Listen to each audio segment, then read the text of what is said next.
Hi everyone, welcome to my channel. Welcome back to my channel if you're a returning viewer or subscriber. In today's video I'm going to be doing a very exciting video. Why are we too high?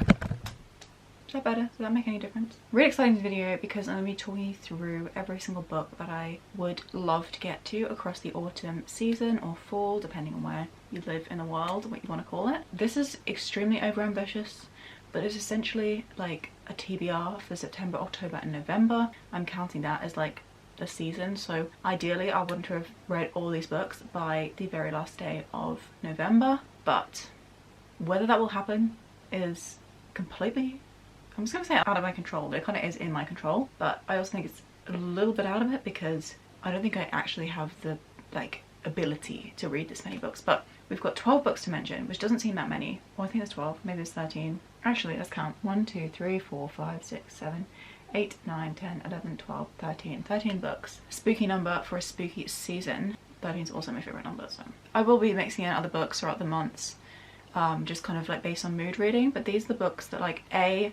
I've needed to get to for a long time and like it has to happen soon, or B, they're just like seasonally appropriate. And I've got a really good mix of those kind of two categories in this video, so without further ado, let's get going because I think it's gonna be a long one. There's also 30 degrees outside. And I've dressed up in an autumn outfit, so send me good vibes because I'll be struggling. The first book I have to mention here is a classic, and my pile is already about to fall over. But that is Northanger Abbey by Jane Austen. So in July, June, one of those months, I read Sense and Sensibility by Jane Austen as well. Really loved it. I gave that 4 stars in the end, and I had such a good time that I really love to read another book by her this year. The other thing is Jane Austen's books have free audiobooks on Audible. I have an Audible subscription at the moment, so I can tap into their kind of like free titles. Because this one is concluded and because I own the physical copy of it, and because it is kind of seasonally appropriate, I feel like this would be the perfect thing to read. I'm thinking around November time. I'm going to read the little description at the front here because it is very concise and I'm sure I will ramble on if I attempt to tell you what this is about. Catherine Morland is a young girl with a very active imagination. Her entry into the fashionable social scene in Bath results in an invitation to stay with new friends at Northanger Abbey. But Catherine's naivety and love for sensational novels leads to embarrassing and entertaining consequences. Sounds fun. It's kind of like a play on the Gothic novel, and I'm thinking this might tap into a little bit more to the Bronte sisters' work, which are books that I really enjoy. But I know that there was a little bit of a thing between Jane Austen and the Brontes, but I think this book might be the closest thing to link these authors. So yeah, so that's the first book. Very excited to finally read this. Only a short little one, and I would really love to read this like alongside the audiobook. Another classic. This isn't in any order. I just decided to tell you about them from kind of like smallest book to biggest book. If you've watched my autumn book recommendations video, this is the same kind of concept. I'm just going through them in order of like the stack, so the stack can hopefully stay standing until the very end. So the books kind of go from smallest to biggest. By the way, I would recommend checking out that video if you'd like to see some book recommendations of the season. I know this video is good for that too because it like opens you up to more titles potentially, but also that video has like a lot of favourite books that I would really recommend. By the way, thank you so much for the love on it. There's been so much love and I really do appreciate it, so thank you.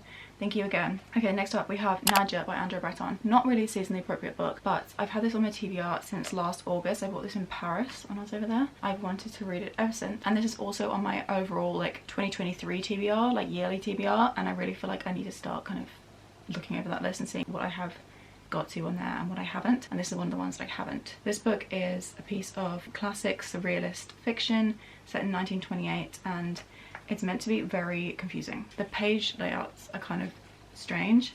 I think it's very fragmented and there's no kind of like linear narrative, which means that I think this, despite it being like a short little book, might take me a little while to kind of wrap my head around and to get through, but I am excited to see what I think. I've had so many interesting opinions about this book, so I'm intrigued to see what mine will be. This cover is also one of my favourites. That's irrelevant. Another book that's not really seasonally appropriate at all, but this is My Rock and Roll Friend by Tracey Thorn. I've got a collection of music books I'd really like to get through, and this is the first one I feel like picking up. I just feel like I might be in the mood for non-fiction, and this one falls within that category. It's also quite short, it's got big text, and so if I'm kind of getting jogged down by like novels, this could be a fun one to read. It's written by Tracey Thorn, but she wrote this about her friend called Lindy Morrison, who was a musician particularly throughout the 80s. I think this is like a kind of more feminist view of what it's like to be involved in like the music industry, particularly the rock and punk industry, and particularly during a time before the one we're in right now. Very intrigued by that. Another kind of music book is Just Kids by Patti Smith. This just feels like a September book to me. I don't know why. I feel like there's no logic behind why I feel this way. I've put this on so many TBRs throughout the year, and I would really love to get to this soon because it just needs to happen basically, and I'm very excited. This is literally Blur by Johnny Depp and Joan Didion. Like, the range, that's immaculate. Yeah, so many good things. This is by Patti Smith, the singer-songwriter, and it's particularly about her relationship with Robert Mapplethorpe, the photographer, and also about the adventure they have of living in New York City as creatives and getting involved more in the music and the overall art industry in general. I've heard this is amazing. It's actually won the National Book Award, which is incredible. I'm very, very excited. I think this could be a favourite. It's a 5-star prediction for sure. I'm losing my voice because I'm too hot. Okay. Next up we have a book that was on my summer TBR. I don't really like to carry books over into another season. I mean like putting them on this TBR, it's fine if I don't get to them in the season, but I don't want them to become like a regular thing throughout my TBRs if I can't get to them. But this one is an exception because I really want to read this quite soon, because I've read the book that kind of links with this one, and that's Getting Lost by Annie Ernaux. I've talked about this book a million times on this channel because I loved Simple Passion by Annie Ernaux, and this book is linked to that. Simple Passion is kind of like these, again, like fragmented thoughts recounting an affair that Annie Ernaux had in her life.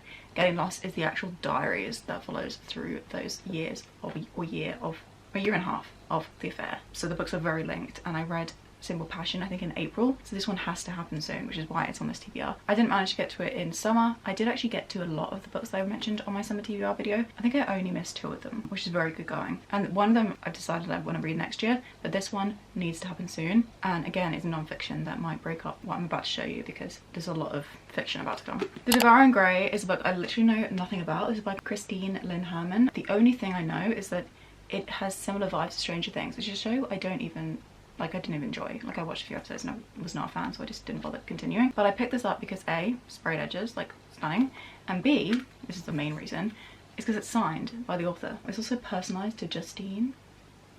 My name is not Justine, but I found this in the charity shop. I snapped it up for like a couple of pounds, so I will sell this one if I'm not enjoying it. And I just kind of want to get to this because it's been on my shelves since about 2019, so I just need to read it.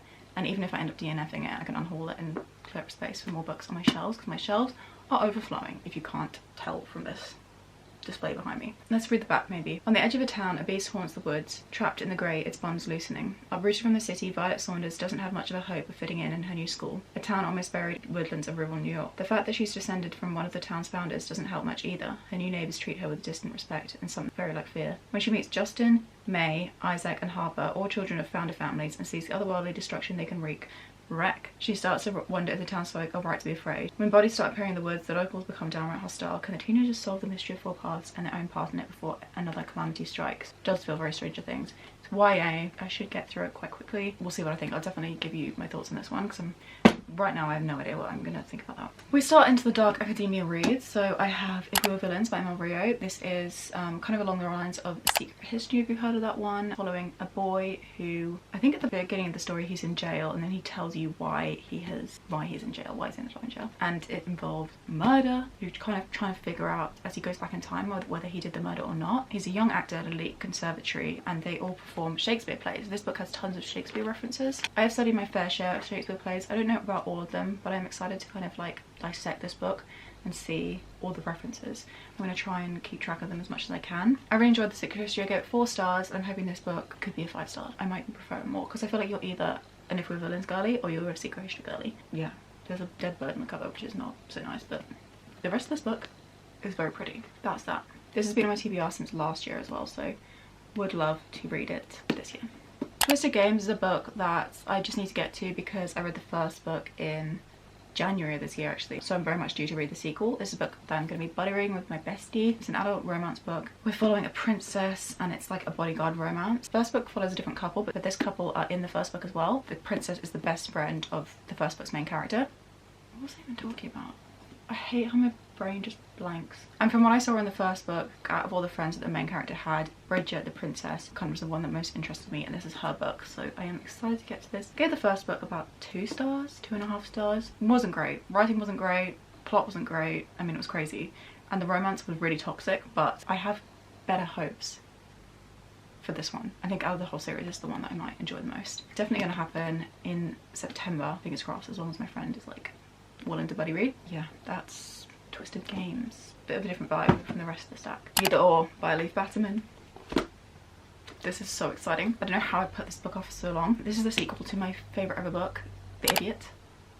So excited. I want to read this because like I'm absolutely bursting to read it. I received this for my birthday in July. I keep picking it up and like flipping through it. I'm so excited. Like I actually get like emotional thinking about it. And then the other reason why I want to read this is because this book follows Salin. She is a student at Harvard. The first book follows her through her first year, and actually in the second book is about her second year at Harvard. And so this book's going to start in, well, probably the end of August, but into like September. So I feel like September is the perfect time to be reading this, and I can't put it off any longer. I'm so obsessed. This was a gift from my brother's fiance, so thank you, Tiffany, because I know you'll probably be watching this video.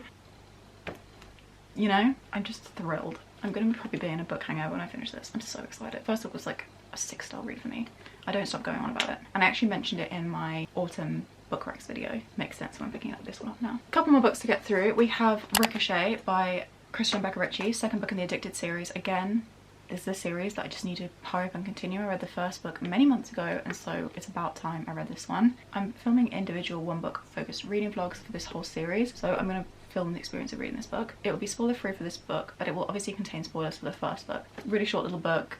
It might be a nice break from some of the dark academia reads I'm about to show you. You know, it's ridiculous. I haven't read this yet, so that is a similar situation to Twisted Game, and I know kind of. I liked the first book. I didn't love it, but I am interested to see how the series continues. I told you there was more dark academia coming. Truly Devious by Maureen Johnson. This follows a girl who I think she's at Allingham Academy, a famous private school in Vermont. Something happens in the present, and it links back to a mystery that was unsolved in the 1930s, and this student tries to solve it. This is a 4-book series or 5-book series or something like that. The mystery concludes at the end of the series, so at the end of this book I'm going to be left on like a cliffhanger probably, and I won't know what has happened. This is a book I ordered a long time ago. I got the hardcover. I would probably prefer the paperback of it, so I feel like I might get rid of this once I finished it, and if I enjoy my time and I want to continue the series, then I'll buy the paperback. But this is a book that I need to kind of make up my mind about, that sort of thing, and it's also perfect for the season because it's a dark academia. It just gives off the most perfect kind of autumn vibes. The map in the front of this book is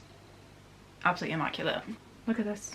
So detailed. I'm very, very excited. I've actually never read a YA mystery series, so, or I don't think I have. Yeah, this will be my first kind of foray into that. This next book is a little bit of a meme, but guys, Midnight Sun by Stephenie Meyer. Twilight from Edward's perspective. I mean, look at this thing. It's absolutely enormous. How many pages is this? Oh my gosh. It's like 750 pages. This is an October book, or a November book even. I get in my Twilight season in like October, November time. I feel like when the weather's getting really cold, you just get that feeling you want to really like hunker down and read a book, read like a long fantasy book, so, or a paranormal book. This is my choice for that whole thing. This is ridiculous. I mean, it's partly so big because it's such a short, chunky hardcover book. I think it's going to be really annoying to read as well because it's like stiff, but we shall see what I think. I don't know. I have to be in such a mood for this book because I feel like if I'm in a really big Twilight mood and I want to rewatch the films and everything like that, this might hit just because I'm like nostalgic. I was such a Twilight girl growing up. The age I was kind of perfectly hit the point where like the films were coming out and it was just like peak time to me. Twilight and then the Hunger Games, just that was my thing. Will this be good? I don't think so. I can't find an actual proper review of this book. People are either like 5 stars, I love it because of the nostalgia, or they're like this is trash because they don't have that nostalgia element. They didn't read the books that this is linking in with when they were a teenager. They kind of read them recently or whatever, and they kind of can look at them in an objective way. I cannot. My feelings are too tired of this book, so I feel like this could be a bad fun time. I don't know. Also, I just realised this is blue. I thought it was silver. I thought that's so relevant. Look at this stunning title page. If I'm not reading it soon, I don't think I will ever read it. And then lastly, we have a book that again I really have to get to. I mean, I have to get to all of these in theory, but this is top like high priority TBR, and that's Ninth House by Leigh Bardugo.